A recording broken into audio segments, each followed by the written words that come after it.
C'est une colère qui commence à inquiéter le gouvernement britannique. Alors que la Grande-Bretagne traverse une grave crise sociale, des manifestations anti-immigration sont organisées tous les samedis depuis un mois.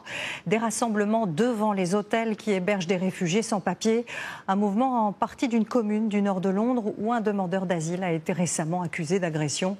Une enquête signée François-Xavier Ménage et Quentin Trégodet. Arrêter tous les bateaux. Au pied de la mairie, une cinquantaine de manifestants évoquent ce qu'ils appellent la menace existentielle des migrants. On va rendre nos rues libres, on va rendre sa dignité à nos habitants et grâce à Dieu, on va récupérer notre terre. Je ne veux pas voir des migrants se faire juste taper sur la main parce qu'ils ont violé des femmes. Et ça, c'est pas une généralité, c'est souvent des fake news, vous le savez. Dans beaucoup de cas, c'est vrai, mais le gouvernement nous cache la réalité. Ces arguments fallacieux sont ceux de l'extrême droite qui organise ici la mobilisation. On y parle de remigration, on réclame plus de droits pour les habitants locaux et sur les prospectus, on promet de très bientôt reprendre le pouvoir face aux immigrés. On devrait mettre les migrants dans des camps. Je ne dis pas qu'il faut que ce soit des camps de concentration, quand même pas. Il faut créer des lieux où on pourra enquêter sur qui ils sont. Avec un certain accent menaçant, ce militant nous montre sur son portable une liste d'une quarantaine de sans-papiers sur sa commune, avec noms et adresses.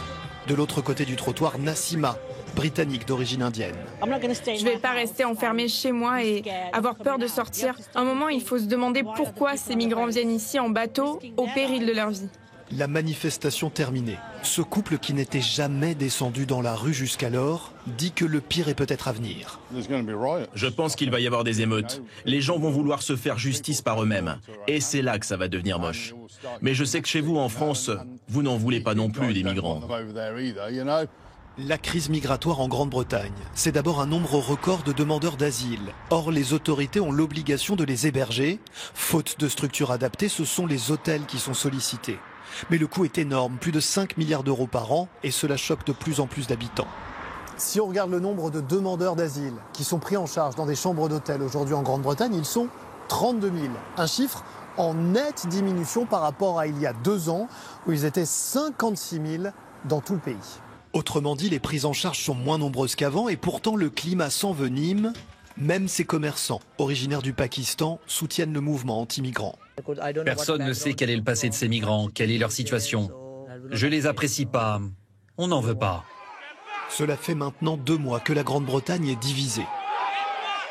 Les pros et anti-migrants s'affrontent lors de manifestations parfois musclées.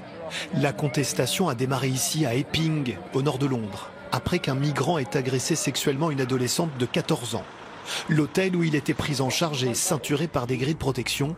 L'individu depuis est passé devant le tribunal, mais les tensions persistent. Cet homme a été inculpé, jugé. Il sera expulsé, c'est bon, c'est fini. C'est pas la faute des autres migrants. L'atmosphère est vraiment terrible en ce moment. Cette atmosphère délétère bénéficie à un homme, celui qui a le premier conçu l'idée du Brexit, le populiste Nigel Farage. Aujourd'hui, il fait largement la course en tête dans les sondages. Nous sommes le parti patriotique. Nous sommes le parti qui défend les honnêtes travailleurs et nous sommes le parti en plein essor. À la sortie de son dernier meeting, cet Écossais de 67 ans est conquis. Farage va faire avec la Grande-Bretagne ce que Trump a fait pour les États-Unis. On a besoin d'un homme politique fort, qui a des valeurs et qui se battra pour nos droits. Ici, les mêmes slogans qu'aux États-Unis, libérez nos rues et rendez l'Angleterre grande à nouveau.